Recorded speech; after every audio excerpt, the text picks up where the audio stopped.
Que feriez-vous si vous aviez une minute avant la fin du monde? À Seattle, à 2h22, Carl se tient sous un ciel étoilé, tenant Princesse d'eau nue, un chat crémeux et duveteux. Le silence est brisé par un éclair soudain. Des ombres se dessinent.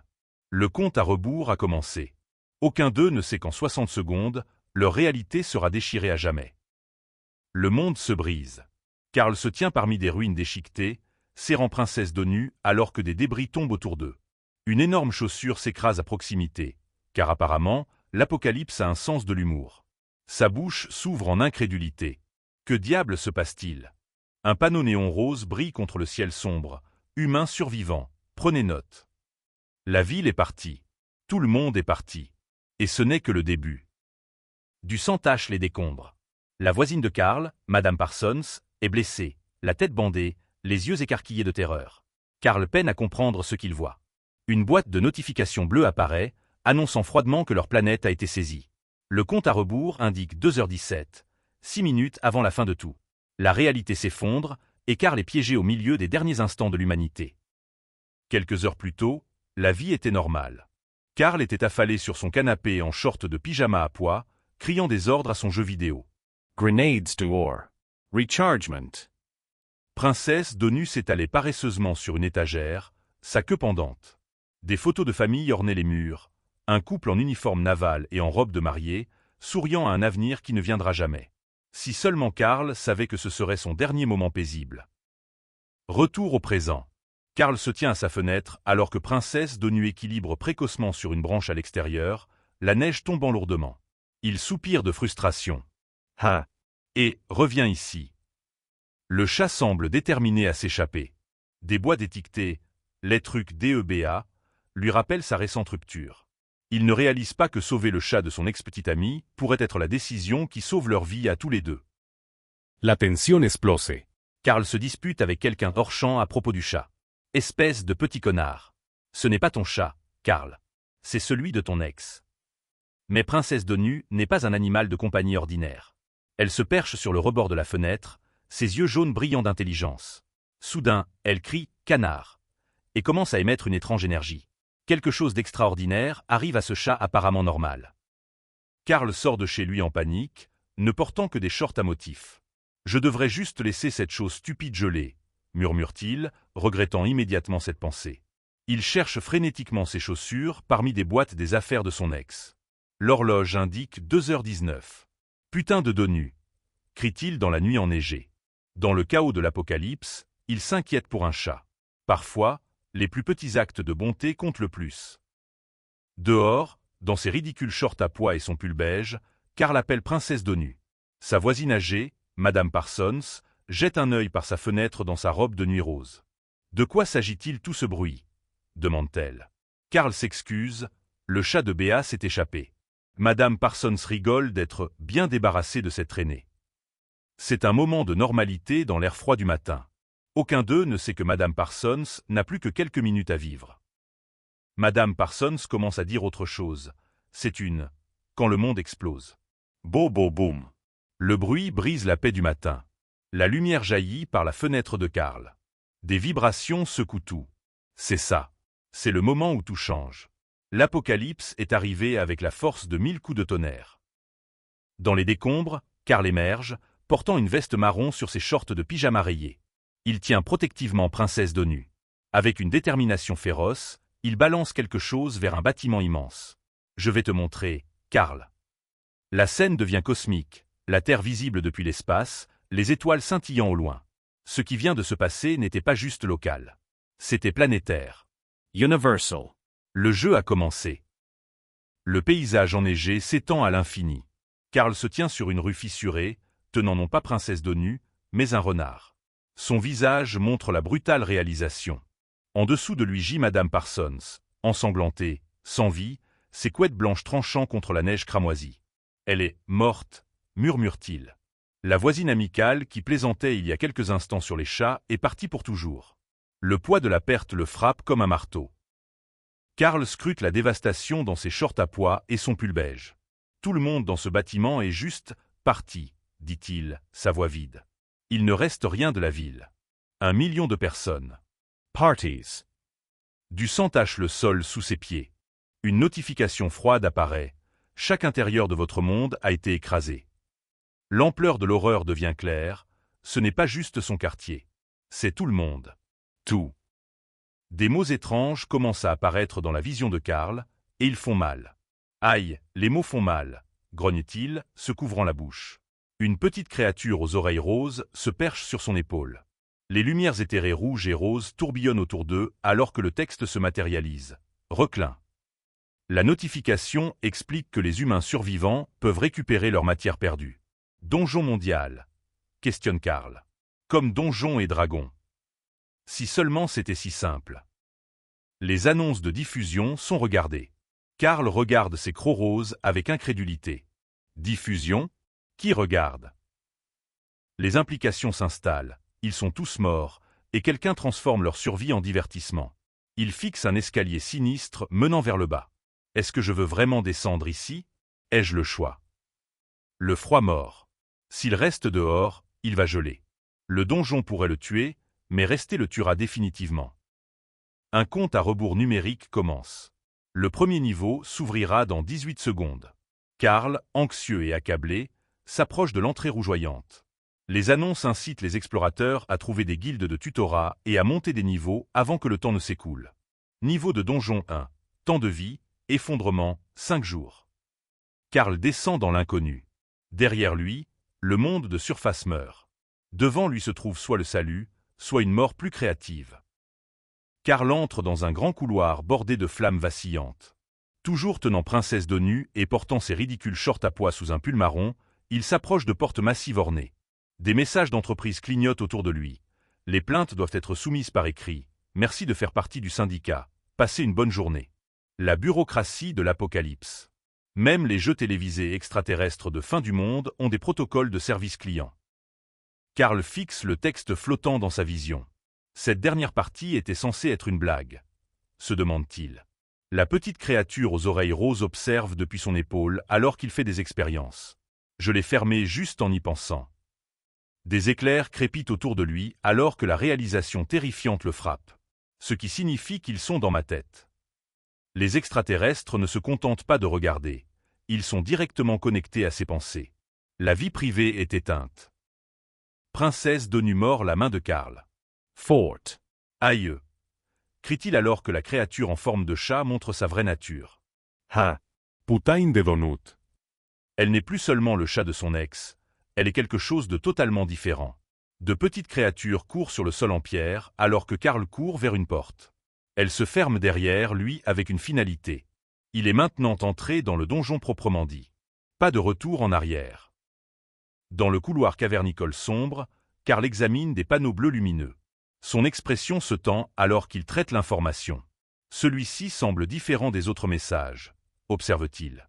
La voix derrière ces notifications a changé. Elle sonne maintenant presque comme un animateur de jeux télévisés. Les annonces d'entreprise n'étaient que les crédits d'ouverture. Maintenant, le vrai spectacle commence, avec un hôte qui aime probablement voir les gens mourir. Carl se fige dans le grand couloir. Putain de merde. Elle peut aussi voir le texte. Princesse de nu est assise calmement à ses côtés, et un texte bleu l'identifie comme Crowley numéro 4,119, nommé Princesse de nu. Elle a son propre niveau, ses propres informations de classe. Ce n'est plus juste un chat, elle est une joueuse dans ce jeu malade. La porte ornée devant elle baigne tout dans une lumière surnaturelle. Ils sont tous deux piégés ensemble dans ce cauchemar. Le système traite Carl. Vous avez été désigné Crowley numéro 4,122. Vous avez été assigné le nom de Crowley, Carl. Vous êtes assigné à la race humaine. Niveau 1, apparemment. Une boîte de compagnie pour animaux en bronze se matérialise comme récompense, puis vient le coup de grâce. Succès débloqué, folle de châtrelle blasée. Carl fixe le texte flottant avec étonnement. Même dans un jeu de mort extraterrestre, il est moqué pour sa relation avec les chats. Carl essaie frénétiquement de fermer les boîtes de notification. Pourquoi je ne peux pas fermer celle-ci? Une invite explique qu'il n'a pas encore accompli les tâches requises. Une boîte de compagnie légendaire apparaît dans une lumière brillante. Apparemment, Princesse de nu est considérée comme légendaire. Menu. Statistiques, crie-t-il avec excitation, n'ayant aucune idée de comment accéder à son interface de jeu. Succès débloqué, adopté précoce. La courbe d'apprentissage dans ce jeu de mort est raide. Plus de succès afflue. Boîte d'aventurier argent pour poche vide, il n'a apporté aucune provision. Boîte d'aventurier bronze pour pourquoi vous ne portez pas de pantalon. Le jeu se moque systématiquement de son manque de préparation. Une voix invisible commande son absence d'armes, vous n'avez apporté aucune provision, aucune. Vous savez que vous devez toujours manger, non? Carl sert princesse d'ONU, réalisant qu'il est entré dans un donjon de mort extraterrestre en sous-vêtements. Ce n'est pas sa meilleure décision. La moquerie continue. Boîte d'armes bronze pour être un « loné », entrée sans compagnons humains. Ne pensez-vous pas qu'il y a de la sécurité dans les nombres? Taquine le système. La récompense pour ce succès? Aucune. Haha. Vous êtes tellement mort. L'anxiété de Carl atteint son paroxysme alors que le rire cruel résonne autour de lui. Mais ensuite, un panneau lumineux apparaît, Guilde DE Tutorat. Peut-être, juste peut-être, il y a de l'espoir après tout. Carl fait un pas prudent en avant. Immédiatement, le texte crie « Mort ». Succès débloqué, tombé dans un piège évident. La description de la récompense est brutalement sarcastique. Eh bien, s'il y a un paradis, et si vous n'avez pas été trop un connard, peut-être qu'ils vous laisseront entrer. Des lumières aveuglantes surgissent autour de lui. Il a déclenché quelque chose de terrible. Dans un donjon où même avancer peut vous tuer, la paranoïa devient une compétence de survie. Carl se met en position défensive alors que des ombres se dessinent. Parce que tu es sur le point de rencontrer ton créateur, menace une voix. Dans un véhicule au-dessus, deux figures monstrueuses préparent un engin. L'une avec des cheveux verts sauvages et une expression folle, l'autre figure semblable à un soldat opérant des machines. « OH, merde !» crie Carl alors que des débris volent partout. Le gobelin murder d'Osé est arrivé, et Carl est sur le point d'apprendre que ce donjon ne fait pas de cadeaux. Le massif gobelin murder d'Osé rugit à la vie, crachant de la vapeur et de la malice. Carl sert princesse d'ONU alors qu'une notification suggère moqueusement qu'il devrait mettre à jour ses vaccins contre le tétanos. « Quoi ?» crie-t-il, courant loin de la machine de mort mécanique. Le vroom du moteur résonne dans le couloir cavernicole. Apparemment, le tutoriel inclut apprendre à courir pour sa vie face à des équipements de construction pilotés par des gobelins. Un gobelin ingénieur dans un haut de forme déchiré crie « rit » alors qu'il pilote la machine de meurtre. L'esprit de Carl s'emballe. Il y a des putains de gobelins ici? Pourquoi diable ces monstres extraterrestres ressemblent-ils exactement à des gobelins? Les yeux de princesse d'ONU sont écarquillés de terreur alors qu'il se précipite vers une porte en bois marquée « Guilde DE Tutorat ». Carl frappé frénétiquement, ouvrez, ouvrez. Sa première rencontre avec des monstres de donjon, et ils sortent tout droit des jeux de fantasy. La porte s'ouvre brusquement pour révéler une créature semblable à un ORC dans une casquette. « Ah, que veux-tu » rugit-elle, ivre et irritée. Carl réagit avec choc alors que princesse d'ONU renifle autour d'eux. « Vous êtes une guilde de tutorat, n'est-ce pas? Laissez-moi entrer. » L'ORC le reconnaît. « Tu es un Crowley ?» Par son sein gauche, c'est bien le cas. Le grand donjon de pierre résonne avec leur introduction chaotique. Même dans un jeu de mort extraterrestre, le service client est réticent. Deux créatures au style punk avec des esthétiques vertes et rouges rient en tenant des ananas. Ils se moquent de Carl pour son retard. Apparemment, il y avait autrefois une newsletter. « Désolé, tu as mis trop de temps », lui disent-ils. Les règles empêchent l'entrée car le niveau de menace est trop élevé. « Laissez-moi entrer », supplie Carl désespérément. L'une des créatures lui lance un ananas. Rien n'a plus de sens. Même pas les armes. Carl se dispute avec un gros rat anthropomorphe en costume. « Tu dois compléter le tutoriel. Comment diable puis-je faire ça si tu n'ouvres pas la porte ?» Le rat hausse les épaules avec indifférence. « Ce n'est pas mon problème. »« Merde » murmure Carl, puis lance un coup désespéré à un petit gobelin vert. La créature vole en arrière, le sang éclaboussant. Une barre de vie apparaît au-dessus d'elle. Une barre de vie. Carl réalise que ce cauchemar fonctionne selon la logique des jeux vidéo. Le gobelin ingénieur crie « rit ». Alors que Carl court dans la panique, c'est pas résonnant « TP à travers le couloir. Une voix explique les règles. Si des mobs sont près de l'entrée, la porte reste fermée. Carl grogne de douleur et de frustration. Du sang éclabousse dramatiquement le sol sous lui. La guilde de tutorat a une politique de tolérance zéro pour apporter de la violence à leurs portes. Malheureusement, la violence a trouvé Carl en premier. Un fort crunch résonne alors que Carl couvert de sang et choqué, témoigne de quelque chose d'horrifique. Là, pas de vivant, commence-t-il à dire quand le chaos éclate. Hey! Shrek, arrêtez. Crie-t-il alors que des boîtes tombent avec un « ding ». Une voix d'ORC avertit de se mettre en difficulté s'il découvre qu'un Crowley s'est faufilé. Carl sourit malgré la peur en voyant les bêtises de Princesse Donu. Même dans la terreur mortelle, ce chat trouve des moyens de causer des problèmes. Carl fait irruption à travers la porte en bois avec un puissant « RAA ». La porte se claque derrière lui avec finalité. À l'intérieur, il trouve une pièce confortable avec une cheminée et une souris anthropomorphe trapue en robe. Y a-t-il d'autres sorties de cette pièce ? Demande Carl frénétiquement. Non, répond la souris de manière factuelle. Ces gobelins vont-ils m'attendre? Compris. L'un d'eux le fera. Au moins, il est enfin en sécurité. En quelque sorte. La souris explique la situation d'un air grave. L'autre ira chercher du renfort. Dans 30 minutes, tu auras toute la famille ici. Le visage de Carl s'effondre. Merd. Princesse Donu se perche sur une étagère au-dessus, répondant avec un UWOTM8.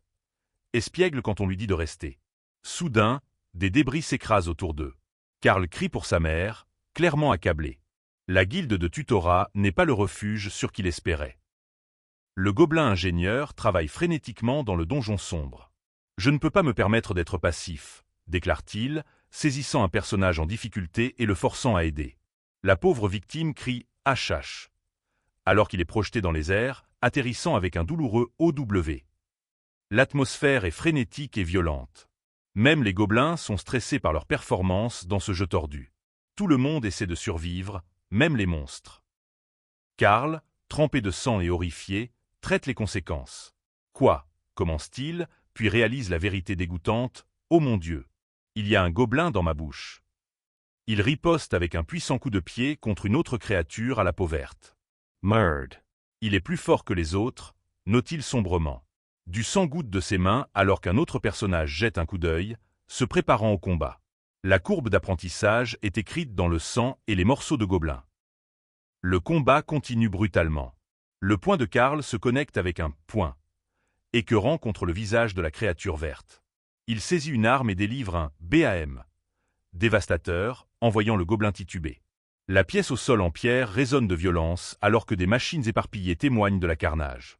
Un dernier coup de marteau résonne avec un satisfaisant « tinc ». Carl apprend que la survie nécessite d'embrasser son barbare intérieur. Carl se tient à côté de la machine menaçante, du sang sur le visage, réfléchissant au combat. L'avoir frappé n'a causé qu'un petit dommage. Soupire-t-il lourdement. Potine. Quelqu'un l'exhorte à sauter, et une voix lui avertit de ne pas vomir sur le cadavre de gobelin. La violence commence à le toucher. Du sang éclabousse la scène alors que la réalité de ce qu'il est devenu s'installe. Ce n'est plus un jeu. C'est la survie. Le gobelin ingénieur panique alors que son mordeur dosé se prépare à percer quelque chose de vital. Carl, couvert de sang et terrifié, exprime son incrédulité. Vraiment? Christ. Le chaos mécanique s'intensifie alors qu'il crie des avertissements. Merde, merde, merde. En approche. Préparez-vous. La machine menace de s'écraser sur eux alors que la vapeur et le métal remplissent l'air. Même les gobelins semblent avoir perdu le contrôle de leur propre machine de mort. La technologie est l'ennemi de tout le monde ici. Un énorme boom brise l'air. Carl, couvert de sang et en panique, se met en position prêt à agir. Un gobelin tombé gît près de lui alors que Mordecai, un rat anthropomorphe musclé en costume, l'affronte avec colère. « Qu'est-ce que tu as foutu, gamin ?» exige le maître de la guilde. Le texte identifie Mordecai comme un PNJ non combattant. Carl vient d'apprendre que même dans ce cauchemar, il y a des règles. Et il pourrait en avoir enfreint plusieurs. Carl, couvert de sang et épuisé, grimace de douleur. AI. Il serre Princesse Donu tandis qu'un monstre en forme de chat siffle à proximité. Ses questions fusent désespérément. Que diable se passe-t-il? Qu'est-ce que c'est que ce donjon? Tout le monde est vraiment mort. Une voix calme le rassure de ralentir, reconnaissant sa confusion. Ils ont déjà été dans des situations similaires. Au moins, Carl n'est pas la première personne à trébucher dans ce cauchemar, confuse et en sang. Un personnage semblable à un loup dans un gilet noir parle avec une autorité passionnée. J'étais un Crowley de donjon comme toi. J'ai été à ta place. Je suis allé jusqu'au niveau 11. Son regard intense a du poids alors qu'il explique la promesse cruelle. Tu vois, une fois que tu atteins le niveau 20, tu as l'opportunité de sortir. L'atmosphère est chargée de tension. Ce n'est pas juste un conseil. C'est un manuel de survie de quelqu'un qui sait exactement à quel point cet enfer est profond. Kuatin, une créature anthropomorphe dufteuse, manipule une orbe d'énergie lumineuse. Plus tu descends, meilleures sont ses offres, explique-t-il à un Karl confus. J'ai pris un accord au niveau 11, donc je suis coincé comme guide de tutorat jusqu'à ce que je termine mon contrat. L'anxiété de Karl atteint son paroxysme. Que diable se passe-t-il? Donc tu es maudit. Les révélations continuent d'affluer. Tout le monde ici a fait des accords dont ils ne peuvent pas s'échapper. Le rongeur humanoïde dans le gilet sans manches observe Karl avec amusement. Les humains veulent toujours savoir pourquoi. Karl recule de choc. Humain. S'aimer? Les implications l'effraient. D'accord, d'accord. Je vais te donner la version rapide, dit la créature avec autorité. Puis vient la vérité dévastatrice. Tout d'abord, gamin, ton monde est parti. La livraison décontractée rend cela encore plus brutal. La Terre est finie. C'est tout ce qui reste. La souris musclée révèle son passé avec un reflet dans le miroir. J'étais un oiseau du ciel. Voici à quoi je ressemblais. Seulement plus beau. Il explique le processus du syndicat. Ils sèment des espèces sur des planètes, puis reviennent une fois que les civilisations se développent. Tant qu'il y a un gouvernement fonctionnel, cela compte légalement comme un premier contact. Les subtilités juridiques du génocide sont apparemment bien établies dans le droit galactique. La Terre n'avait jamais une chance. La scène change dramatiquement. Une figure vieillissante en tenue traditionnelle agite la main en expliquant les droits miniers de la Boran Corporation. Un extraterrestre à la peau bleue travaille à une interface high-tech, gérant leur énorme arriéré de monde à traiter. Karl, couvert de sang et choqué, apprend la vérité horrifiante. Ils ont tué tout le monde sur Terre, pour une fraction de %. La souris le corrige de manière sinistre. Non, ce qu'ils veulent, c'est toi. La vraie marchandise n'est pas les ressources. Ce sont les gens. Une orbe flottante annonce. Votre planète est maintenant couverte d'entrées de donjons. L'ampleur devient claire alors que des personnages se tiennent devant une immense structure de pierre. Un jeune homme confiant explique à son groupe que chaque entrée amène de nouveaux concurrents. Une explosion révèle une voiture émergeant de manière dramatique alors qu'un annonceur crie à propos de l'émission la plus populaire de l'univers, Dungeon Crawler World. La Terre est maintenant un plateau de télé-réalité. L'humanité est le divertissement. Karl a l'air confus alors que le rongeur humanoïde continue son explication. Attends, donc tout ça n'est qu'un spectacle? Je n'étais vraiment pas en danger face à ces gobelins. Les yeux du rongeur brillent d'une lueur étrange alors qu'il délivre la vérité glaçante. Oh non, tu aurais pu mourir. Après tout, la mort est le divertissement ultime. L'arène en arrière-plan montre un combat réel. Une vraie mort. Quoi qu'il en soit, c'est mon travail de montrer aux nouveaux crawlers les ficelles. Alors commençons.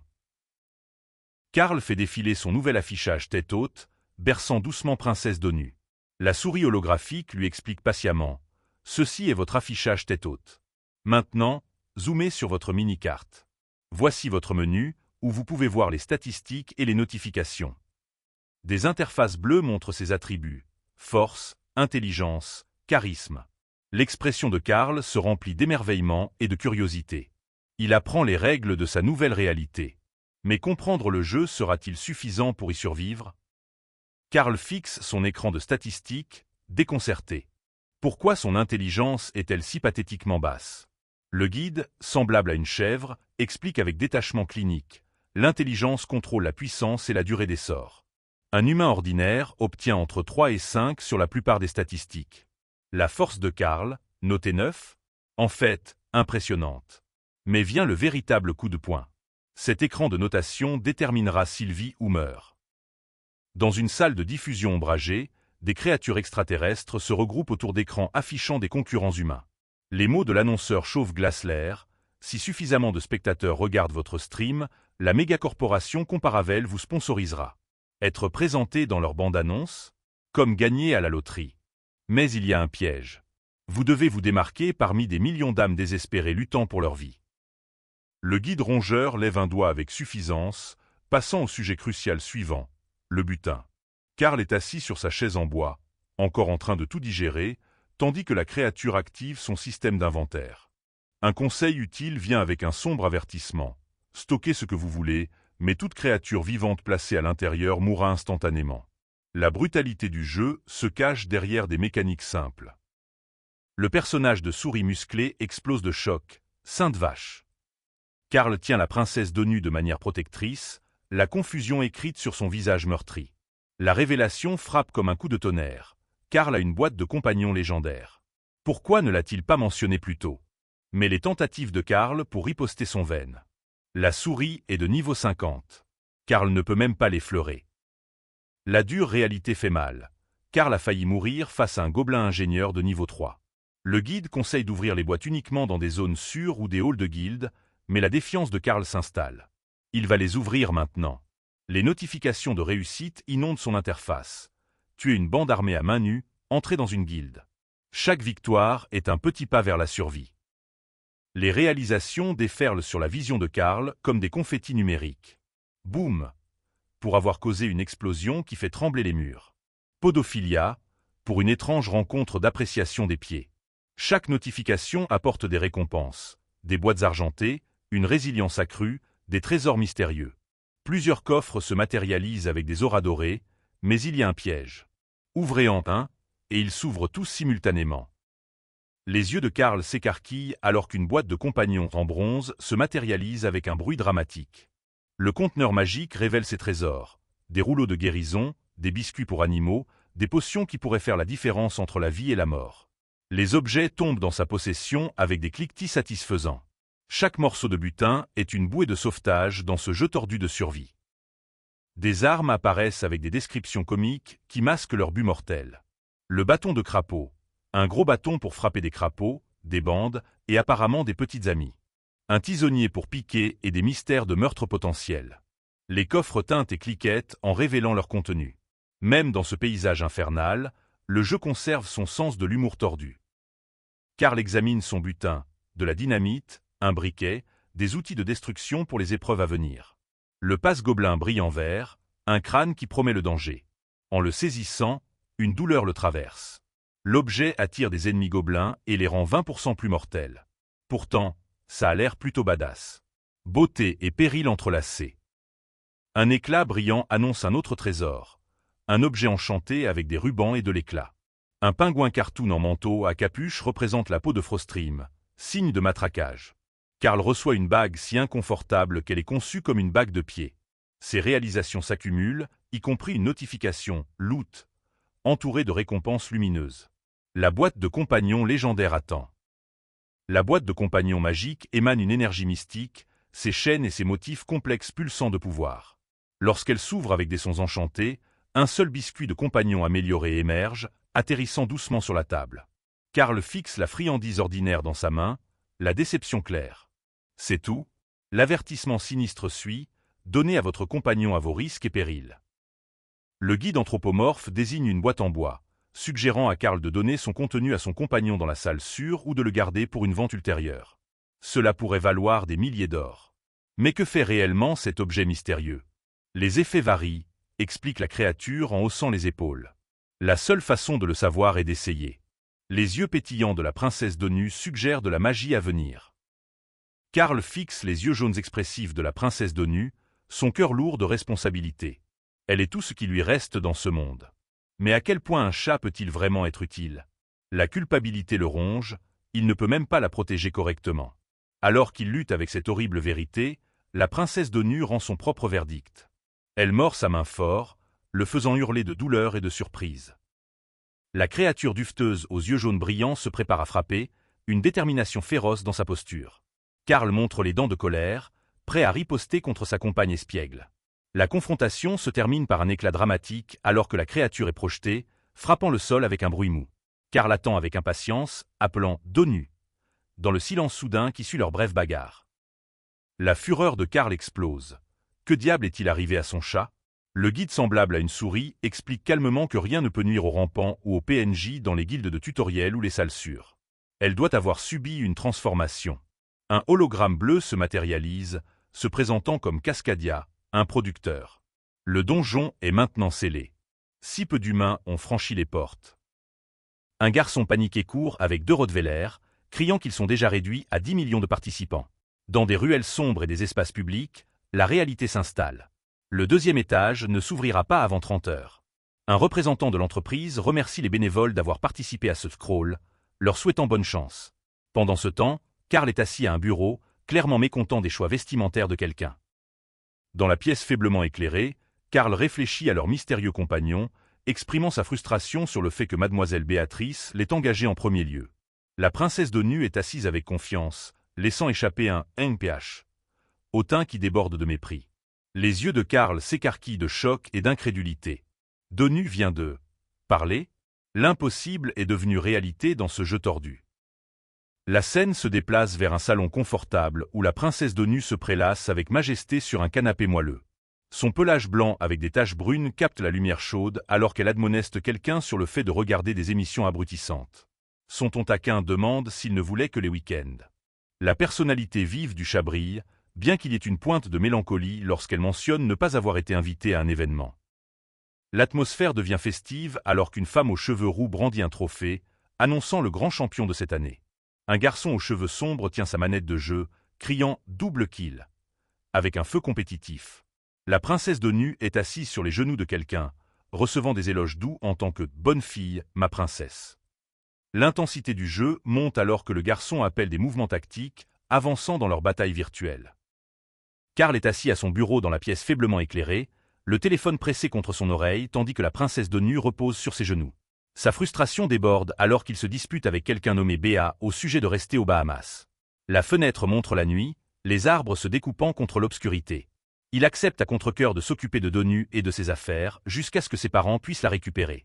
De la fumée violette tourbillonne, symbolisant la tension dans cette conversation. Dans les douces ombres de la pièce, Carl tient la princesse d'ONU, son visage marqué par le désarroi alors qu'il contemple leur situation. Le chat brise la tension avec une autorité royale, se présentant avec son titre complet et impressionnant. GC, Beurre, NW Princesse d'ONU la reine Anne Chonk. Elle maintient son attitude hautaine, insistant pour être appelée princesse ou princesse d'ONU, surtout en haute compagnie. Le guide semblable à une souris rit, suggérant qu'il vérifie les statistiques de la princesse d'ONU. Carl examine l'écran affichant ses attributs équilibrés, notant son charisme remarquablement élevé. L'environnement en bois suggère un cadre de jeu rustique où ils analysent sa construction de personnages. L'ambiance reste ludique alors qu'il s'engage dans cette révision statistique de ses capacités et de sa croissance potentielle. Carl pointe de manière dramatique, criant d'incrédulité « Sacrée merde !» Pourquoi la princesse d'ONU a-t-elle une intelligence plus élevée que lui? Le guide explique ses limitations. Pas de points de statistiques supplémentaires par niveau, coincé avec une constitution et une dextérité de base. Mais ce charisme suggère qu'elle devrait envisager une classe basée sur les bardes. Carl digère cette révélation avec une frustration croissante, tandis que le personnage félin écoute pensivement. Carl se penche en arrière avec un lourd soupir, inquiet de devoir redémarrer tout le tutoriel. Le guide squelettique se prélasse paresseusement, balayant ses préoccupations. La princesse d'ONU reste calme et posée, ses marques oranges distinctes dans la faible lumière. Pour les premiers étages, ce chiffre de charisme sera énorme. Mais les autres dans le donjon ne seront pas des guides comme lui. Ils seront de vraies menaces.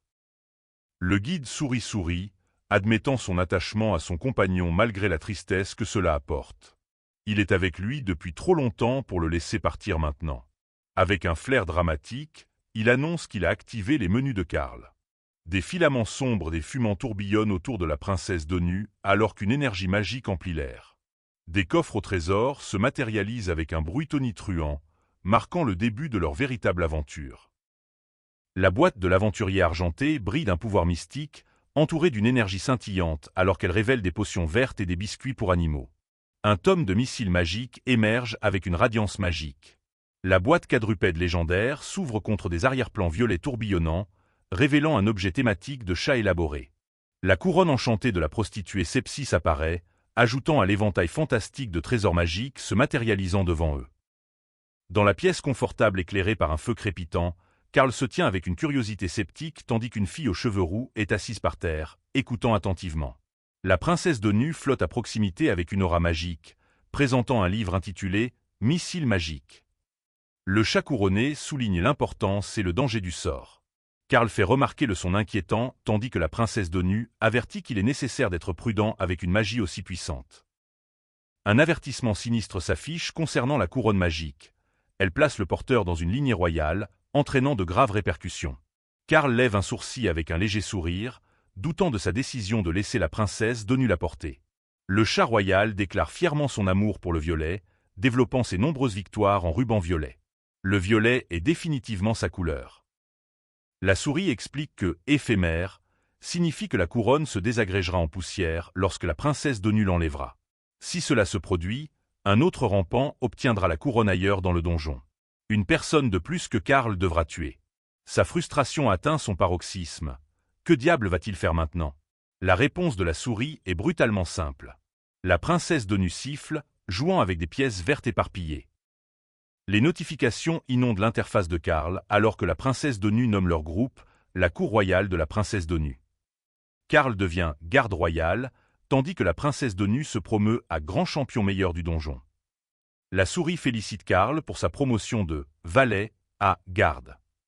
Avec les statistiques combinées les plus élevées, la princesse d'ONU est maintenant leur leader de groupe désigné. Elle possède plus de pouvoir que Karl ne pourrait l'imaginer. Le loup gris conseille Karl avec une autorité sérieuse. Rappelez-vous, cette couronne est sur la tête de la princesse d'ONU, pas sur la sienne. Au moins jusqu'à ce qu'ils atteignent le 9e étage. Le loup explique les guides de tutoriel et leur système de retour, offrant de l'aide avant le 4e étage. Karl répond avec un accord hésitant, son appréhension claire. Le loup leur souhaite bonne chance avec leur merde de contrat de sortie, alors qu'ils se préparent à partir. La créature semblable à un ours délivre un avertissement sévère. Peu importe ce qu'ils disent à Karl, cela n'en vaut pas la peine. Même alors, négociez autant que possible. Pas avant le 12e étage. Karl écoute pensivement, pesant ses mots cryptiques.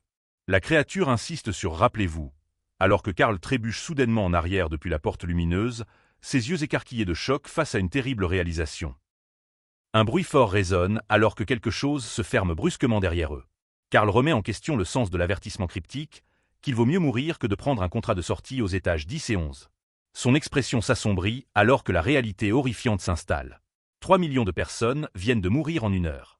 Le poids de la mortalité s'abat alors qu'ils poussent la princesse d'ONU en avant. Ils doivent avancer. Karl se tourne avec confusion, répondant « Hein ?» alors qu'il traite son nouveau rôle de garde royale. La princesse d'ONU, ornée de sa couronne et portant des shorts à motif de cœur, prend les rênes. Si Karl va les protéger, il doit le faire avec style. Ils ont 29 heures avant que les extraterrestres diffusent leur émission de télévision. 29 heures pour faire quelque chose d'absolument spectaculaire. Mais d'abord, Karl a besoin de pantalons. Dans le grand couloir voûté, Karl marche aux côtés de la princesse d'ONU, gesticulant de frustration alors qu'ils discutent de leur situation. Il imagine des commentaires sur les réseaux sociaux concernant le bizarre manque de pantalons parmi les participants. La princesse d'ONU rétorque avec une logique féline. Elle est un chat, les chats ne portent pas de pantalons. Karl remet en question leur stratégie pour atteindre le prochain étage, suggérant une action agressive. La dynamique entre eux crépite de tension ludique. Karl, portant ses shorts colorés à motif de cœur, interagit avec la créature semblable à un ours arborant de grands yeux jaunes et une couronne. Leur échange ludique devient sérieux alors que Karl exprime son incrédulité face à la séparation. La créature semble confuse alors que Karl mentionne 3 millions d'humains morts. Sa frustration monte alors qu'il délivre la dure vérité sur les chats. Ce sont des salauds, mais les gens les aiment quand même malgré leur salauderie. Mais pourquoi? Karl tient une couronne ornée au-dessus de la tête de la princesse d'ONU, son expression remplie d'inquiétude et de doute. Sa veste noire porte des éclaboussures rouges alors qu'il s'éloigne dans le couloir marqué « 3 millions de personnes ». Lorsqu'il murmure « Oublie ça », la princesse d'ONU appelle, suppliant pour qu'il ne parte pas. Karl s'arrête, confus, demandant « Quoi ?» alors qu'elle s'excuse. Le poids émotionnel de leur lien devient clair. La princesse d'ONU explique son statut de grand champion avec une dignité sérieuse. Elle est censée agir d'une certaine manière. Mais elle admet qu'elle a aussi apprécié les moments simples. Assise sur les genoux de Karl, le regardant être constamment battu à Call of Duty. Elle aimait cette normalité intime. Karl sourit taquinement, notant à quel point elle était terrible au jeu. Leur échange flotte à travers des visuels féeriques sur le thème des chats. Karl se tient dans son long manteau noir et ses shorts à motifs, gesticulant de manière animée vers la princesse d'ONU. Elle répond avec un mélange d'arrogance et de malice, reconnaissant leur relation complexe. Karl exprime sa vulnérabilité, il a besoin d'elle, et elle a besoin de lui. Ils sont tous les deux effrayés et seuls dans ce cauchemar. La princesse d'ONU cède, admettant qu'elle est en effet une princesse, mais qu'elle essaiera de ne pas être trop une salope. Elle se jette vers lui avec affection. Karl est assis à son ordinateur portable, les annonces d'appartements brillent sur l'écran. L'une mentionne spécifiquement « chat autorisé ». La princesse d'ONU, perchée sur son épaule avec sa couronne, semble confuse alors qu'elle accuse de planifier de l'enlever. Karl le nie nerveusement au début, mais réalise ensuite la vérité. Il y pensait. S'assurer que les appartements autorisaient les chats. Pruebo ir de Lagardère. L'admission pèse lourd entre eux. Karl soupire, s'essuyant le front alors qu'ils avancent dans le grand couloir avec ses appliques lumineuses et ses majestueuses arches. La princesse d'ONU s'accroche à son côté alors qu'il lui dit de continuer à avancer. Elle se plaint de ne pas porter de pantalon parce que Karl a décidé de sauter par une fenêtre. Karl défend son choix. S'il n'avait pas sauté, ils seraient tous les deux morts en ce moment. Soudain, la princesse d'ONU l'avertit avec urgence. « Arrêtez. Il y a quelque chose là-bas. » Dans le hall faiblement éclairé, la princesse d'ONU demande à Karl ce qu'il voit, sa couronne scintillant dans l'ombre. Karl semble tendu et confus, incertain du danger potentiel devant eux. Soudain, des faisceaux rouges brillants éclatent dans l'air, créant le chaos. Karl réagit avec choc, s'exclamant de surprise alors que l'énergie crépite autour d'eux. Les effets sonores soulignent la menace inattendue se matérialisant devant leurs yeux. Un rugissement monstrueux résonne dans le couloir alors que Karl et la princesse d'ONU font face à leur première véritable menace. Karl aperçoit la créature et reconnaît sa présence avec une acceptation sombre. La princesse d'ONU lui dit avec suffisance de y aller, mais Karl semble exaspéré. Ils doivent évaluer la situation avant de charger aveuglément. La tension monte alors que des sons omineux résonnent autour d'eux dans le couloir ombragé. Karl crie de terreur ou d'urgence, sa peur palpable. Mais la détermination prend le dessus alors qu'il crie pour une autre attaque de missiles, passant en mode combat. Des éclairs crépitent autour de lui alors qu'il charge de l'énergie, une silhouette ombragée avec une couronne se cachant derrière. L'impact crée un « whump » dramatique suivi d'éclaboussures violentes. Une créature féroce semblable à un loup émerge, grognant avec des flammes visibles et des traits ensanglantés. Le danger s'intensifie de manière dramatique. Sceptique le mauvais lama se dresse dans le grand couloir, brillant de manière sinistre avec une aura enflammée. La description de la créature avertit qu'elle pourrait échanger si vous avez de bonnes choses, mais vous ne voulez certainement pas être touché par leur crachat. La créature semblable à un loup se prépare à libérer un projectile enflammé de sa bouche, sa fourrure sauvage se hérissant d'intensité. Karl se prépare à esquiver alors que la boule de feu se forme, la tension crépitant à travers le couloir orné. Le chaos éclate alors qu'une substance semblable à de la lave éclabousse le hall. Karl s'exclame avec choc « Lave ». Son visage rempli de peur et d'incrédulité. La silhouette derrière lui crie de tirer à nouveau tout en esquivant les gouttes de feu. La princesse d'ONU répond avec inquiétude, déclarant qu'elle est à court de mana. Les sons d'éclaboussure et de chaos résonnent alors qu'ils se retrouvent dans une situation périlleuse au-delà de leurs attentes.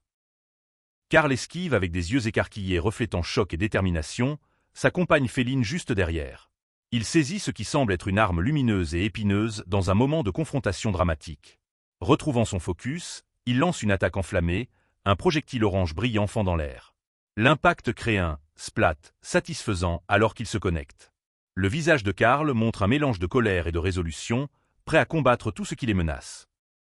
Karl se tient la poitrine en douleur, criant alors que la tension physique prend son tribut. Son long manteau noir et ses shorts à motif de cœur flottent alors qu'il prépare une attaque puissante, son poing serré brillant d'énergie. La créature semblable à un loup absorbe la force magique alors que Karl crie « Explosion !», libérant une frappe culminante. Des flammes engloutissent la forme du loup alors qu'il halète de douleur, marquant un tournant critique dans leur confrontation mortelle. Sceptique, le lama s'effondre au sol avec un bruit tonitruant, son corps lumineux pulsant encore d'énergie résiduelle. Karl s'agenouille dans la douleur, tenant son bras blessé et maudissant l'angoisse. Dinjon Crowley Karl s'affiche à l'écran alors qu'il vérifie ses statistiques à travers une interface holographique. Les données montrent divers détails osseux, radius, ulna, carpe, tous marqués comme fatigués. Le prix de la victoire devient clair. Le hall est en chaos après l'éruption de lave. Karl se tient triomphant au-dessus de la massive créature tombée, souriant de satisfaction. Il a infligé 71% des dégâts, et cela signifie qu'il peut choisir le butin en premier. Avec un pop satisfaisant, des trésors apparaissent au-dessus du corps. Karl fait un geste à la princesse d'ONU avec une autorité ludique. À toi de jouer, partenaire. Les yeux de la princesse d'ONU s'illuminent d'énergie magique alors que de nouvelles réalisations inondent leur vision. Le système récompense leur travail d'équipe avec des points d'expérience et une orbe mystique. Karl se sent étonnamment revigoré par leur progrès, mais son esprit stratégique se met en marche. La grande artère, trop exposée, trop dangereuse. Ils doivent être plus malins que ça. Karl appelle la princesse d'ONU à rester proche, mais le couloir éclate de terreur. Des cris résonnent à travers les murs de pierre. Des appels désespérés à l'aide. Et puis, le craquement indéniable des coups de feu. Le sang de Karl se glace. Des coups de feu? Dans un donjon fantastique? Dans quel cauchemar se sont-ils aventurés? Karl se précipite dans le couloir, tenant la princesse d'ONU enveloppée dans un tissu taché de sang. L'indignité de tout cela pèse sur la féline royale. Mais la peur de Karl l'emporte sur tout le reste. Ils ne savent pas ce qui les attend. Ce que d'autres créatures pourraient faire. La princesse d'ONU ne peut pas simplement s'éloigner comme ça. Pas quand la survie dépend de rester ensemble. Une voix fend l'air comme de la glace. Ce n'est pas sûr. L'avertissement se révèle prophétique alors qu'une créature grotesque, un éparpilleur, émerge des ombres. Sa forme verte ratatinée fait reculer la princesse d'ONU avec dégoût. Tue-le, Karl. Mais peut-il gérer un autre combat si tôt après leur dernière bataille? Karl livre son attaque avec une efficacité brutale, mais les conséquences sont nauséabondes. Une gaue verte explose partout, couvrant le couloir de projections dégoûtantes. La princesse d'ONU pousse un cri de dégoût, tandis que Karl grimace devant le désordre. Pourtant, d'une manière ou d'une autre, la princesse d'ONU gagne des points d'expérience sans lever une patte. La logique du système les laisse tous les deux perplexes. La princesse d'ONU revendique fièrement son rôle de mentor, alors qu'il s'enfonce plus profondément dans le donjon. Sa confusion innocente à propos de l'arrangement est presque charmante. Mais ensuite, il rencontre quelque chose qui les fige. Une salle de bain. Karl regarde avec étonnement. Pourquoi diable y a-t-il une salle de bain dans un donjon? Les besoins biologiques de la princesse d'ONU l'emportent sur la prudence alors qu'elle annonce son intention d'utiliser les installations. La panique de Karl est immédiate. Attends. Ils ne savent pas si c'est sûr. Mais la féline déterminée ignore complètement ces avertissements. Elle se précipite vers la porte de la salle de bain ouverte, laissant Karl impuissant à arrêter sa pose imprudente.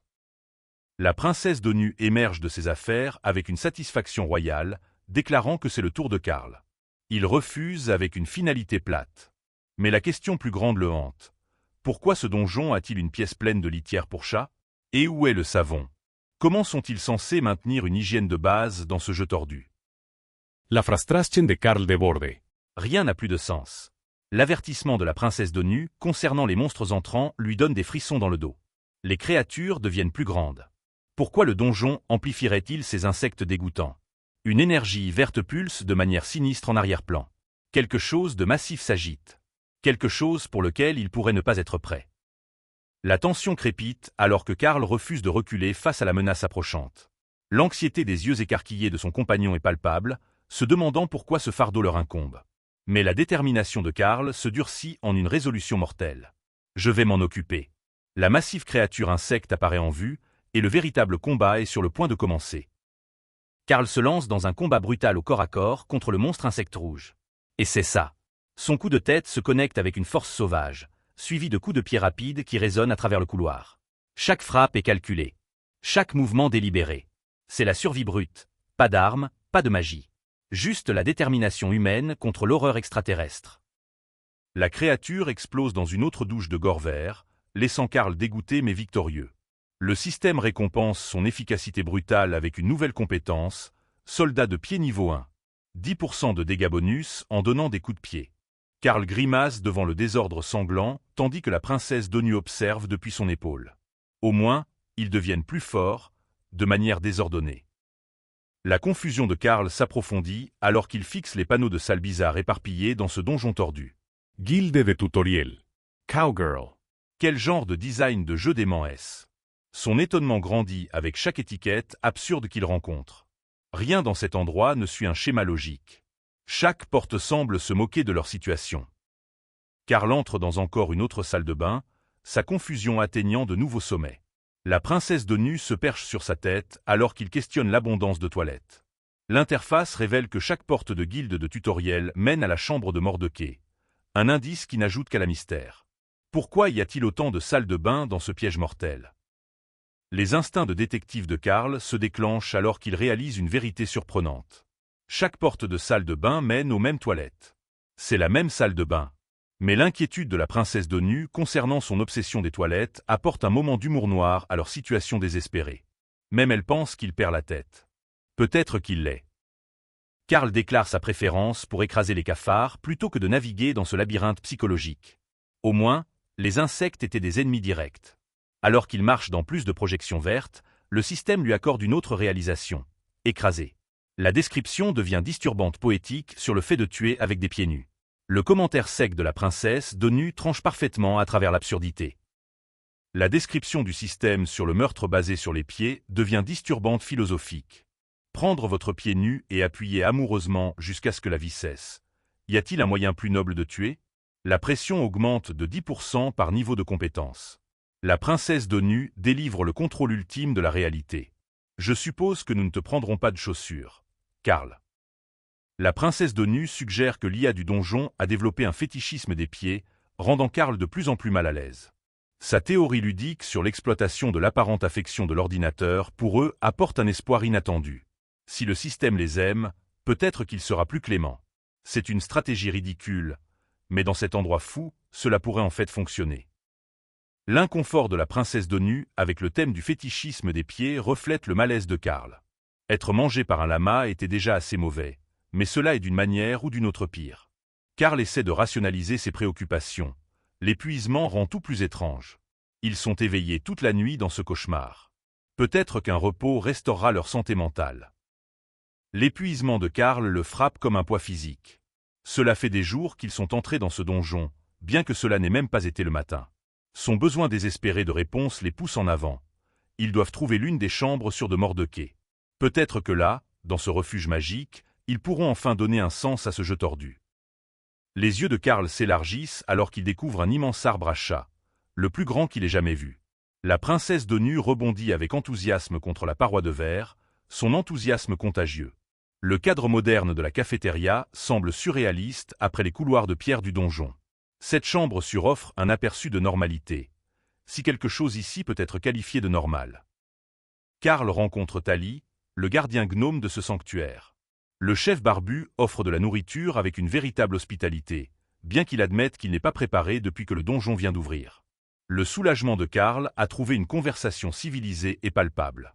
Enfin, quelqu'un qui pourrait avoir des réponses. Quelqu'un qui semble presque humain dans sa gentillesse. La section animalerie submerge Carl avec son chaos coloré. La princesse d'ONU se prélasse dans l'attention et le luxe, entourée de jouets et de friandises. Tali recommande le yaourt plutôt que les biscuits, comprenant mieux les besoins alimentaires félins que Carl ne s'y attendait. La responsabilité de prendre soin de la princesse d'ONU pèse sur lui. Comment garder un chat en vie dans un jeu mortel? Tali propose de préparer un plat de son choix, et Carl accepte avec un optimisme prudent.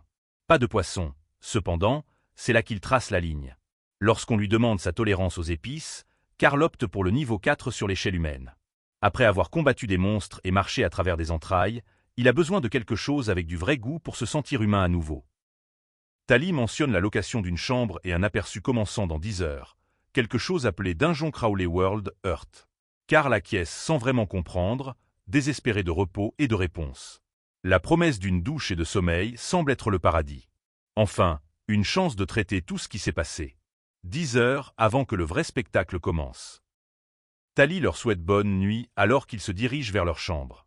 Mais alors que la porte se ferme derrière eux, la réalité s'abat sur Carl comme une vague de marée. C'est tellement. Le poids de leur situation, le jeu mortel, les extraterrestres, les choix impossibles à venir, menacent de l'écraser complètement.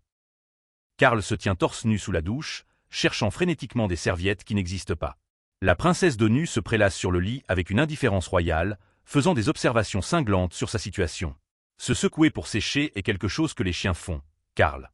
Même dans leurs moments de sécurité supposés, la dignité reste insaisissable. L'épuisement finit par emporter Carl alors qu'il s'effondre sur le lit.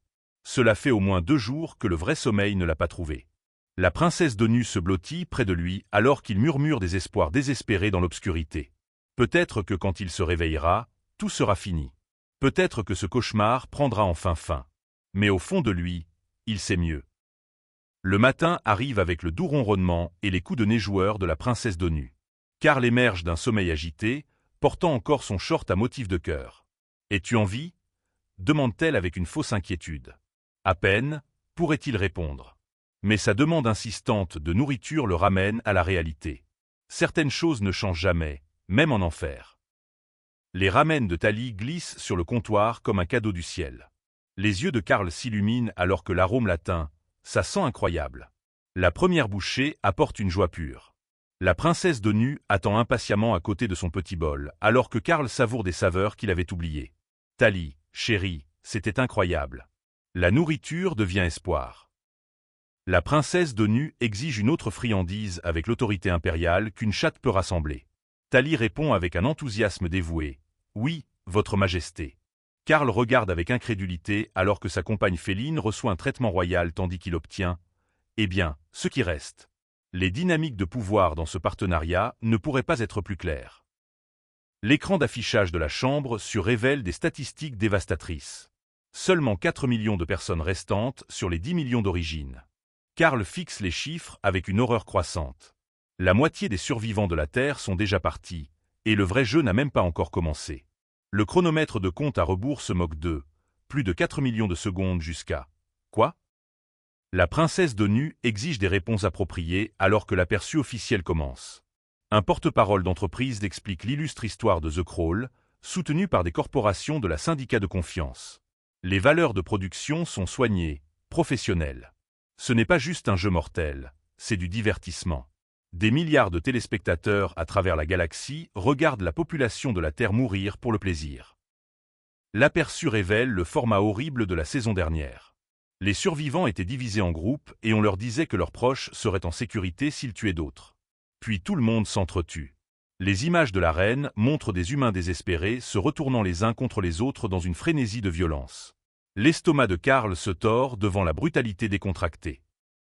Un guerrier taché de sang célèbre sa victoire tandis que Carl et la princesse d'ONU traitent les implications.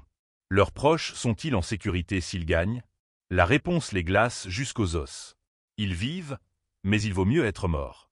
La syndicat vide les planètes, ne laissant aucune atmosphère. La victoire signifie regarder tous ceux que vous aimez suffoquer lentement. L'autre reptilien interrompt avec un enthousiasme commercial dérangeant. Mais d'abord, un mot de notre sponsor. La haine de Carl pour les publicités semble absurdement normale au milieu de l'horreur cosmique.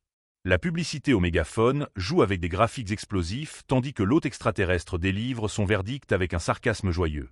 Eh bien, je suis convaincu. Le segment éducatif commence avec une gaieté corporative. Les humains de la Terre sont hilarants de primitifs mais remarquablement créatifs. La syndicat a choisi une planète semée d'humains avec des variations intéressantes. Carl regarde avec un étonnement croissant alors que son espèce est analysée comme des rats de laboratoire. La Terre est connue comme un combattant acharné. Comme flatteur. La présentation met en avant la capacité de l'humanité à la violence à travers des images soigneusement sélectionnées. Les ruées de Black Friday et les explosions de mines terrestres deviennent des preuves de leur cruauté ingénieuse. Carl voit une fille joyeuse marcher sur une mine et exploser. Jésus, respire-t-il. Ils utilisent les moments les plus sombres de la Terre comme matériel promotionnel. Nous ne sommes pas des gens, nous sommes du contenu. Carl reconnaît des séquences de films mélangées à de la violence réelle. Attendez, ça vient d'un film. Le dialogue infâme de The Room passe sur des images d'explosion. La Boran Corporation prétend protéger les enfants et préserver la culture de la Terre, tout en diffusant la destruction de l'humanité pour le divertissement. Leur définition tordue de la préservation devient horriblement claire.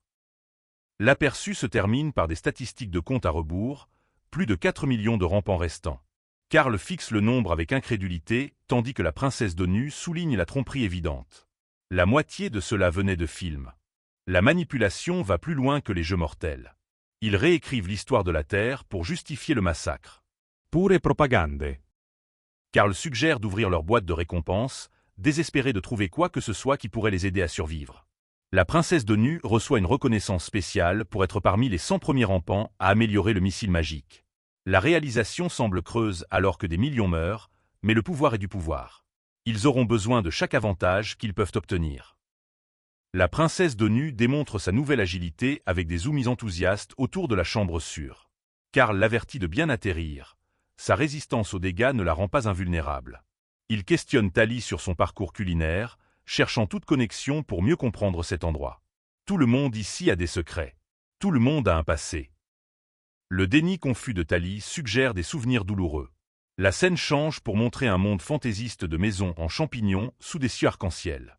Tous les mondes ne sont pas choisis pour le spectacle. Parfois, ils font des échanges. Prendre des gens en échange de ne pas exploiter le monde. Le peuple de Tali a échangé sa liberté pour la survie de leur planète.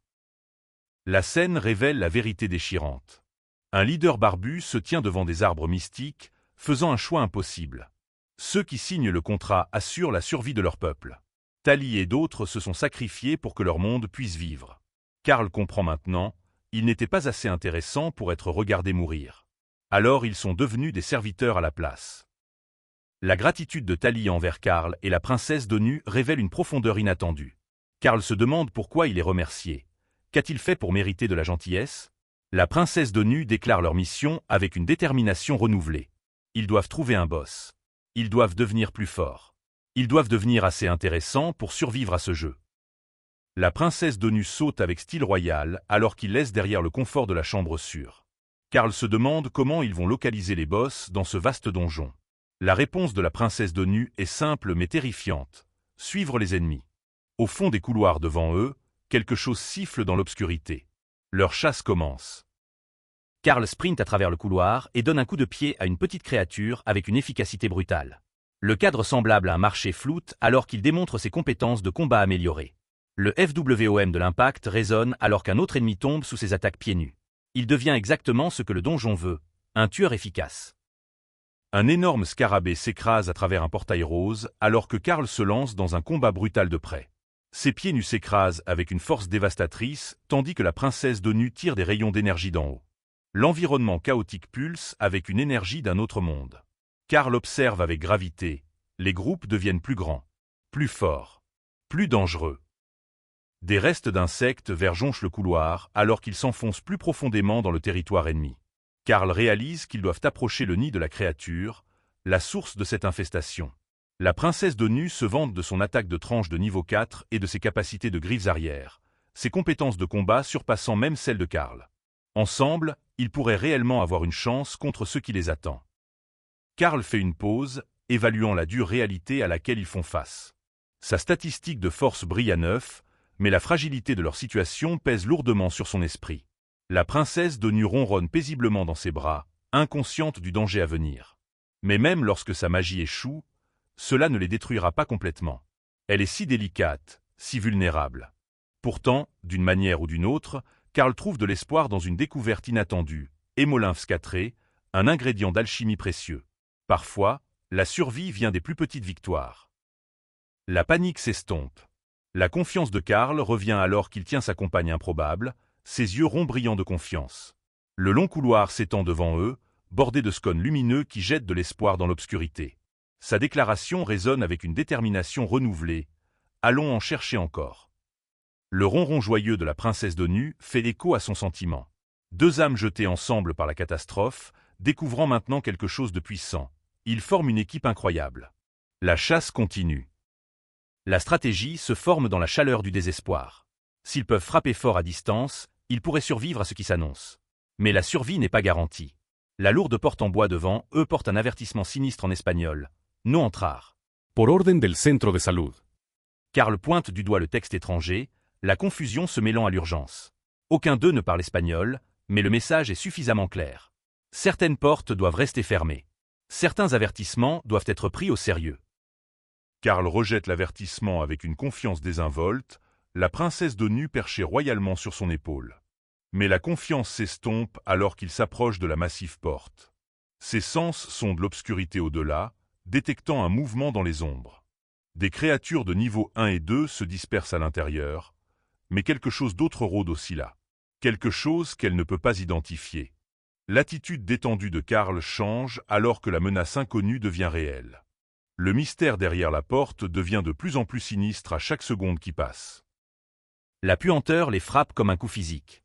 L'expression sérieuse de Karl s'approfondit alors que l'air corrompu attaque leurs sens, la mort et la décomposition mélangées à quelque chose de bien pire. Sa main agrippe la dynamite gobeline, son pouvoir volatile étant leur seule option contre ce qui pourrit à l'intérieur. La princesse de nu observe de ses pieds, sa curiosité teintée de prudence. L'avertissement de Karl perce la tension. Prépare-toi à courir. Parfois, la seule stratégie est la destruction contrôlée et une échappatoire très rapide. La frustration explose alors que le système bug au milieu de la phrase, interrompant la préparation de Karl au pire moment. C'est dans ce cerf de fureur. La technologie échoue quand ils en ont le plus besoin. Le boom tonitruant brise le couloir alors que les yeux écarquillés de la princesse de nu reflètent le chaos. La colère de Karl brûle d'un feu blanc alors qu'il crie contre les forces invisibles manipulant leur destin. Espèce d'imbécile. Puis les instincts de survie se déclenchent. Il est temps de courir. Il est temps de se battre. Il est temps de refuser leur jeu tordu. Karl charge en avant, sa détermination absolue alors qu'il promet de suivre la princesse de nu dans quel que soit l'enfer qui les attend. Elle déclenche son attaque, les flammes sifflant avec une intention mortelle, sa confiance inébranlable. La ruelle étroite devient leur champ de bataille alors que des débris tombent autour d'eux. La course de Karl, alimentée par l'adrénaline, le porte à travers le chaos, sa voix perçant la destruction. Vite, vite, vite. Deux guerriers unis par le désespoir. Deux combattants qui refusent de céder. La bataille a vraiment commencé. Le poing de Karl se connecte avec une force dévastatrice, son coup ganté traversant le chaos avec une précision brutale. L'explosion suit instantanément, kaboum résonnant à travers le couloir alors que la destruction déchire leurs ennemis. Mais la victoire a un prix. L'onde de choc de l'explosion attrape Karl dans son sillage, son corps s'effondrant alors que l'avertissement clignote en rouge. Santé faible. Le sang tache ses vêtements alors qu'il se tient la poitrine, la vulnérabilité remplaçant la confiance. Parfois, gagner signifie saigner. Parfois, survivre exige un sacrifice. L'anxiété de la princesse de nu perce l'air avec son cri inquiet alors que Karl chancelle, la douleur gravée sur ses traits ensanglantés. Son quoi? Confus masque à peine l'angoisse qui le traverse. L'évaluation froide du système apparaît, étourdie. Concussion. Deficient auditive.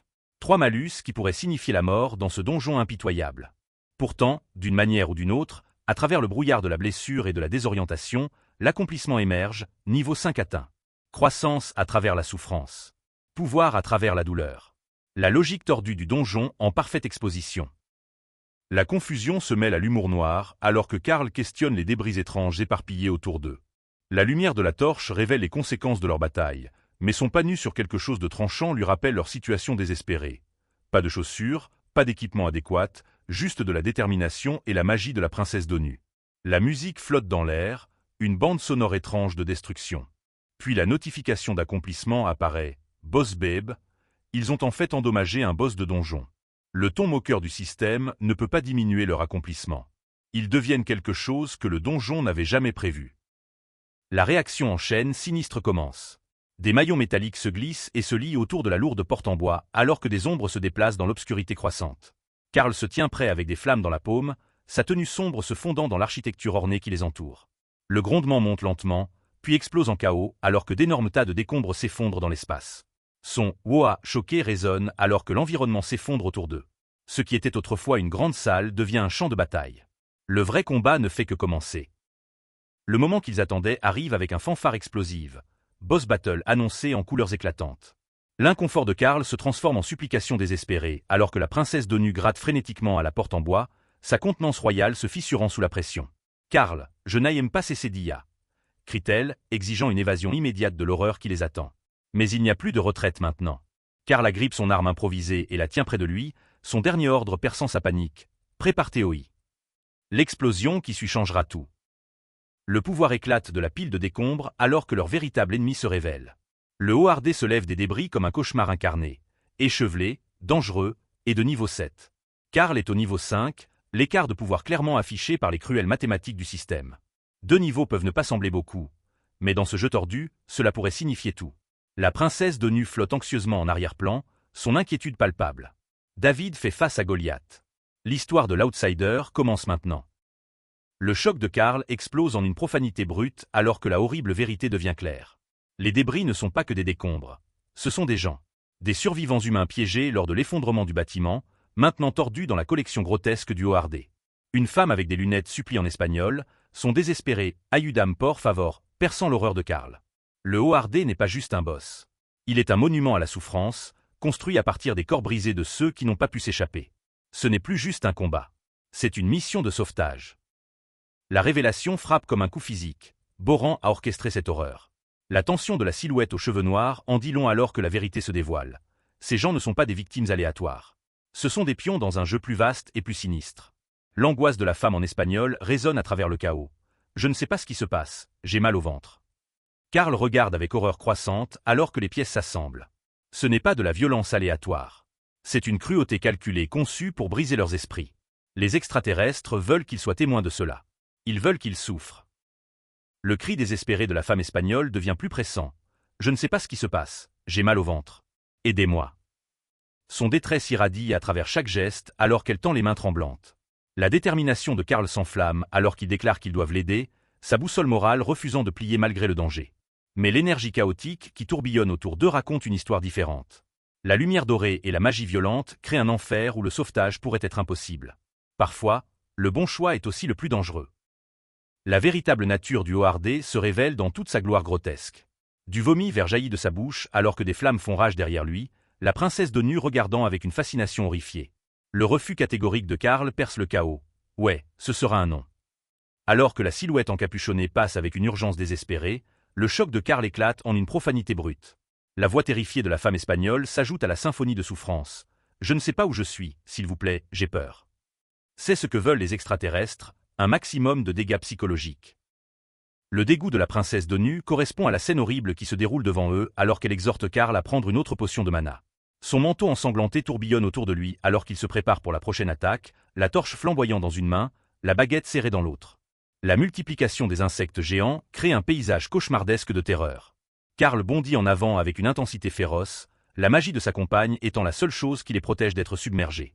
Parfois, le courage n'est pas l'absence de peur, c'est se battre quand même. La douleur tranche à travers le pied de Karl alors qu'il marche sur quelque chose de tranchant, son cri de douleur résonnant à travers la grande salle. La femme espagnole trébuche à proximité, sa douleur au ventre s'aggravant alors qu'elle halète, me duele l'estomago. La tentative désespérée de Karl de communiquer ne rencontre que confusion et terreur. Son urgent « Et, tu peux m'entendre ?» suivi d'un « Arrête » révèle sa frustration croissante. L'explosion en arrière-plan sert de rappel, le temps presse. La communication est impossible lorsque la souffrance transcende le langage. L'horreur s'intensifie alors que le vomi vert jaillit de la bouche de la femme, son corps rejetant toute transformation que Boran lui a infligée. Le cri désespéré de Karl « Dame, arrête !» tombe dans des oreilles sourdes alors que l'homme enchaîné révèle la vérité. Boran l'a faite. L'évaluation froide de la silhouette en robe sombre frappe plus fort. Elle est toujours dangereuse, malgré sa souffrance. Son poing serré et sa résolution de faire mènent à la conclusion inévitable. Nous devrions l'arrêter. Parfois, la miséricorde et la survie exigent le même choix terrible. Le chaos éclate alors que d'autres créatures se précipitent vers eux, l'avertissement frénétique de la femme perçant le bruit. Dépêchez-vous, d'autres DECES putain DE cafards arrivent. Les limites de la princesse de nu deviennent douloureusement claires. Son pouvoir de feu a besoin d'une minute de plus pour se recharger, et Karl ne la laissera pas prendre une autre potion. La silhouette musclée dans le manteau sombre frappe avec son arme en forme de fouet alors que des flammes dansent autour de lui. Le temps est la seule ressource qu'ils ne peuvent se permettre de gaspiller. Le cri désespéré de la femme « Sautez !» résonne alors que la situation se détériore au-delà du contrôle. Les tentacules en forme de fouet s'enroulent autour de la femme avec une précision terrifiante, son visage se contorsionnant d'angoisse alors que du sang apparaît sur sa joue. La peur et le désespoir remplacent tout espoir de sauvetage alors qu'elle allait URK en se tenant la gorge. Karl émerge des ombres, chaîne à la main, sa présence ajoutant à sa terreur. Les effets sonores, whip, slink, YNK, créent une symphonie de violence alors que son cri désespéré en espagnol, por favor, résonne à travers le chaos. Ce n'est pas un sauvetage. C'est une exécution déguisée en miséricorde. Le désespoir de la femme atteint son paroxysme alors qu'elle tire sur la chaîne, hurlant « J'ai besoin d'eux soutien », pendant que Karl l'encourage avec « Tu fais bien ». Mais son malentendu devient clair alors que sa frustration explose. CE n'était pas CE que je voulais dire. L'homme musclé bondit des débris, sa propre bataille avec les chaînes accompagnée de profanités violentes. Le mouvement rapide d'un pied nu ajoute de l'urgence à la scène alors que l'effet sonore SKH ponctue leur lutte coordonnée. La communication s'effondre lorsque la survie devient la seule langue qui compte. La fureur de Karl atteint son point de rupture alors qu'il crie « Putain d'Eudonu », tandis que le sang éclabousse la scène. La femme en bleu lutte contre des forces qui la dépassent, son désespoir palpable alors que la violence l'entoure. L'expression intense de l'homme aux cheveux noirs montre sa détermination alors qu'il crie « Utilise TES putain d'E griffes ». L'encouragement de Karl perce le chaos. Elle est presque morte. Tu peux le faire. Le dernier cri espagnol de la femme « Edam » résonne alors que la princesse de nu se prépare pour le coup fatal. Parfois, L'amitié signifie faire l'impensable. L'action explose alors que des débris s'effondrent autour d'eux, Karl pris au dépourvu par l'effondrement soudain. Son expression choquée se transforme en douleur alors qu'il est assis parmi les décombres, se tenant l'estomac blessé avec des grimaces d'angoisse. Le coup puissant résonne avec un timbre retentissant alors que l'attaque de la princesse d'ONU atteint sa cible. À travers sa propre souffrance, Karl parvient à encourager sa compagne. « Karl, je peux à nouveau tirer. » Même blessé, même saignant, il refuse d'abandonner. Le partenariat qui a commencé dans le désespoir prospère, maintenant dans une détermination partagée. L'horreur descend alors que Karl regarde la massive silhouette plongée vers le sol, des débris et de la lumière créant un enfer de destruction. L'homme musclé gît brisé et ensanglanté dans sa chemise déchirée, sa main tendue alors que des mots espagnols de regret s'échappent de ses lèvres. « Je suis désolé si j'étais une mauvaise personne. » Des tentacules sombres convergent sur la scène tandis que des effets sonores comme « bouh » et « twimp » ponctuent la violence. Ce n'est pas juste la mort, c'est la destruction systématique de l'espoir. Les extraterrestres se nourrissent de souffrance, et ils obtiennent exactement ce qu'ils ont commandé. Les mots espagnols frappent plus profondément que n'importe quelle lame. Je ne veux pas que ma vie soit malade. Je ne veux pas être en enfer. S'il vous plaît, envoyez-moi à Jésus. Les dernières prières de la femme résonnent à travers le chaos, alors que l'homme musclé regarde avec une profonde angoisse, les chaînes le liant aussi sûrement que la culpabilité. Son simple « je suis désolé » porte le poids de choix impossibles. Le crunch dramatique qui suit éclabousse de sang à travers les panneaux, marquant la fin d'une autre vie innocente. Dans ce jeu tordu, même la miséricorde exige de la violence. Les conséquences peignent un tableau macabre alors que le corps gît parmi les pierres brisées, des filaments rouges tourbillonnant comme des âmes partantes. Les sons URK et slide marquent les derniers moments avant que le système ne déclare son verdict froid. Un autre gagnant annoncé avec l'image mignonne de la princesse d'ONU se moquant de la brutalité qu'ils viennent de témoigner. La rage de Karl brûle d'un feu blanc alors qu'il traite la vérité, borant la fête. Sa réalisation s'étend à toutes les victimes piégées dans l'effondrement. Les extraterrestres ne veulent pas seulement qu'ils survivent. Ils veulent qu'ils souffrent. La compréhension de Karl se cristallise en une pure fureur alors que l'agenda extraterrestre devient clair. L'arrière-plan rouge sinistre encadre ces mots comme un manifeste de défi. Ils veulent nous briser. Mais briser n'est pas le but. La souffrance est le divertissement. Ils veulent que nous souffrions. Sa silhouette sombre se dresse contre le fond cramoisi, alors que le mot drift apparaît dans un texte troublant, suggérant que quelque chose d'encore plus sinistre approche. La détermination de Karl se durcit en quelque chose d'incassable. S'ils veulent un spectacle, il leur en donnera un qu'ils n'oublieront jamais. Des débris continuent de tomber d'en haut alors que Karl lève les yeux avec surprise, son manteau usé par le combat témoignant de leur épreuve. Se tenant au milieu des décombres éparpillés de ce qui était autrefois un grand bâtiment, il lève la main pour examiner un dispositif lumineux. La minimap s'agrandit en réponse à son toucher, révélant de nouvelles informations sur leur environnement. La technologie devient leur bouée de sauvetage dans un monde devenu fou. Parfois, les batailles les plus importantes se livrent avec des informations, pas des armes. La vue agrandie promet des réponses et de nouveaux dangers.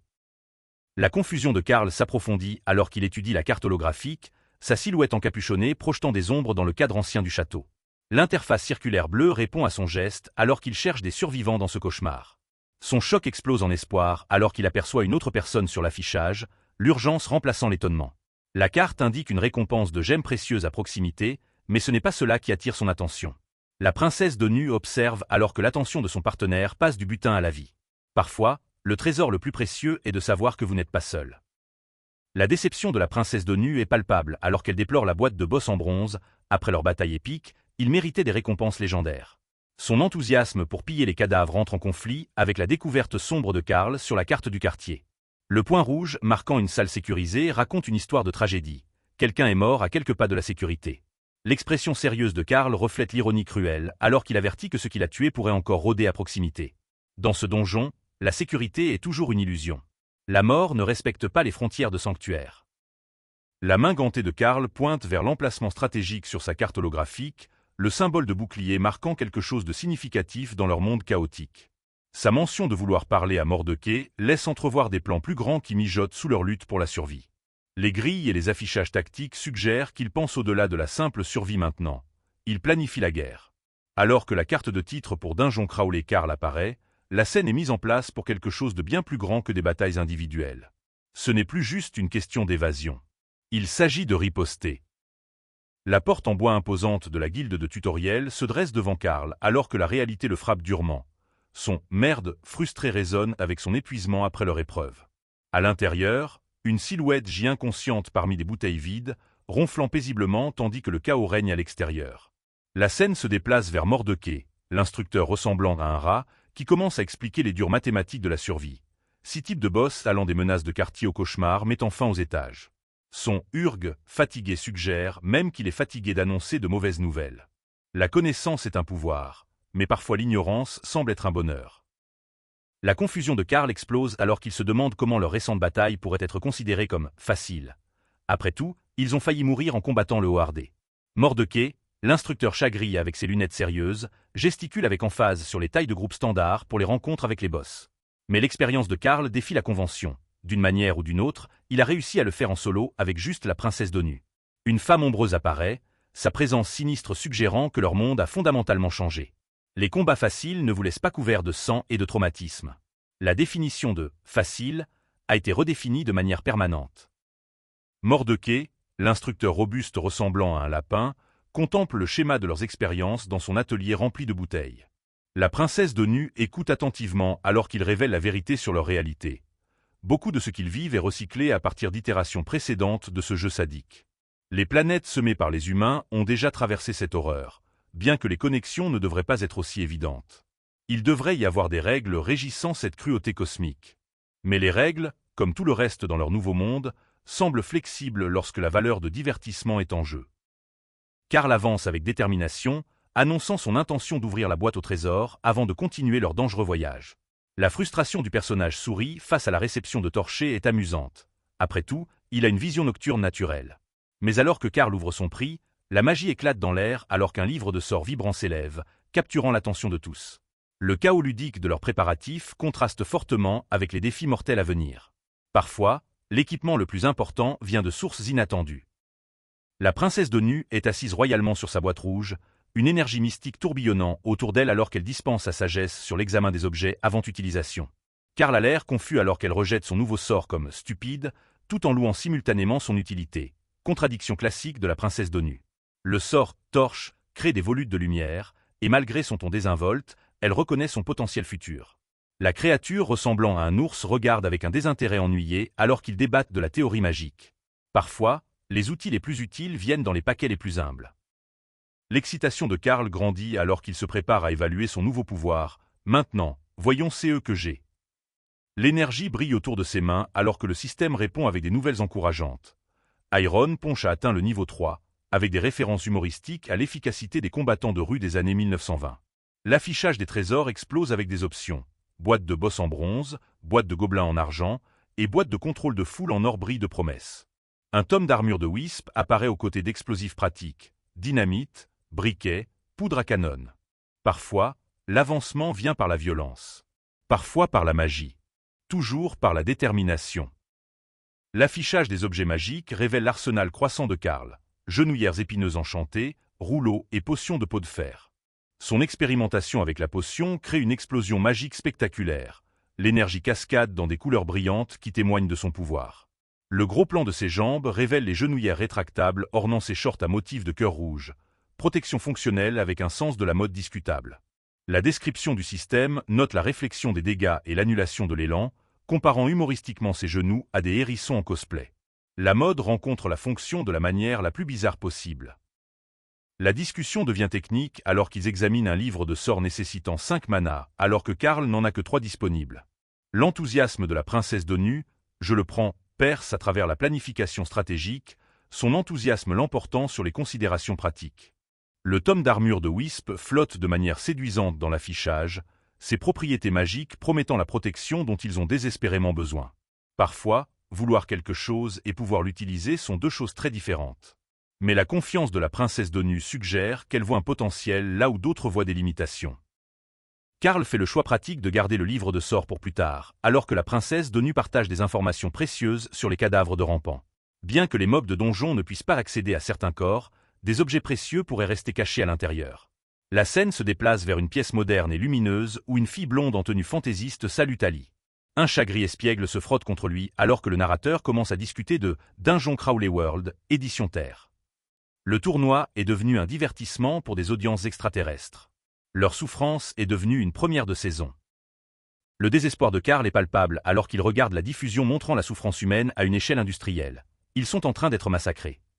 L'arrière-plan rouge souligne l'urgence de la mort massive se déroulant à travers le donjon. Mais au milieu du massacre, l'espoir émerge, des survivants se regroupent, apprennent, s'adaptent. Une équipe bien assortie a même réussi à vaincre un boss de quartier, leur victoire faisant preuve que les humains peuvent riposter.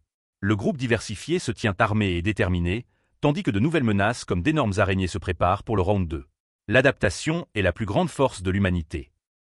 La bataille féroce atteint son apogée alors que plusieurs personnages déchaînent leurs armes sur la créature bleue monstrueuse avec ses yeux jaunes et sa brume sombre.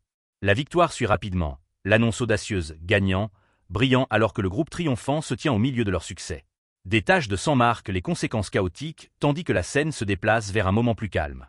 Karl est assis à côté de la princesse Donu, regardant les pitreries d'un gobelin vert avec un ananas tout en chevauchant une fourmi géante. Du triomphe à la comédie, le coup de fouet émotionnel de la survie dans un jeu chaud extraterrestre. La frustration de Karl déborde alors qu'il réalise que leur bataille épique avec le Howardé leur a valu pratiquement aucun temps d'antenne dans la diffusion extraterrestre. L'excitation de la princesse Donu à l'idée d'être éventuellement présentée contraste fortement avec son indignation. L'affichage holographique montre des statistiques impressionnantes. 15 boss de quartier éliminés, plus de 1500 boss de voisinage tués. Pourtant, d'une manière ou d'une autre, leurs incroyables réalisations sont réduites à une note de bas de page. Les extraterrestres contrôlent le récit, décidant quelles histoires humaines méritent de l'attention. La célébrité dans ce jeu tordu dépend de la valeur de divertissement, pas de l'héroïsme. La princesse Donu partage des connaissances tactiques sur les rencontres avec les boss de la ville pendant que Karl marche pieds nus sur le plancher en bois, sa confiance revenant alors qu'il discute des mécaniques du jeu. Les notes de mise à jour révèlent des changements importants. Plus de transport de mobs dans l'inventaire pour des éliminations faciles, et la préservation de l'élan a été éliminée. Son pas décontracté tout en tenant une peluche de chat montre son confort croissant avec leur situation bizarre. Ces ajustements techniques peuvent sembler mineurs, mais dans un jeu où chaque avantage compte, même de petits changements peuvent signifier la vie ou la mort. Karl s'éloigne de la porte de la salle de bain portant son sac à poids, son expression sérieuse masquant des pensées plus profondes sur les explosions de portes de salle de bain. Une phrase qui semble absurde jusqu'à ce que vous vous souveniez de leur réalité. Sa réflexion se tourne vers quelque chose de profond sur la coopération et la nature humaine. Le sourire confiant qui suit témoigne de sa compréhension croissante de leur situation. Les extraterrestres les ont étudiés, analysés, prédit leurs réponses. Mais ils n'ont jamais considéré que les humains pourraient leur donner quelque chose d'inattendu en retour. Les chasseurs pourraient devenir les chassés. La scène explose dans son apogée la plus sanglante alors que le commandement monstrueux résonne. Tué. Les yeux grands ouverts et choqués de Karl reflètent l'horreur de ce qu'il est en train de vivre tandis que la princesse Donu reste étrangement calme à côté des survivants blessés. Le commandement résonne à travers le chaos alors que le sang éclabousse plusieurs panneaux, soulignant la nature brutale de leur réalité. Pourtant, d'une manière ou d'une autre, Karl trouve la force de refuser avec un simple « non ». Les conséquences révèlent des cadavres loutables étiquetés de noms comme Rebecca W. et Frank Q, de vraies personnes réduites à de simples statistiques. C'est ainsi que le monde se termine. Pas avec un bang, mais avec un compte de tués.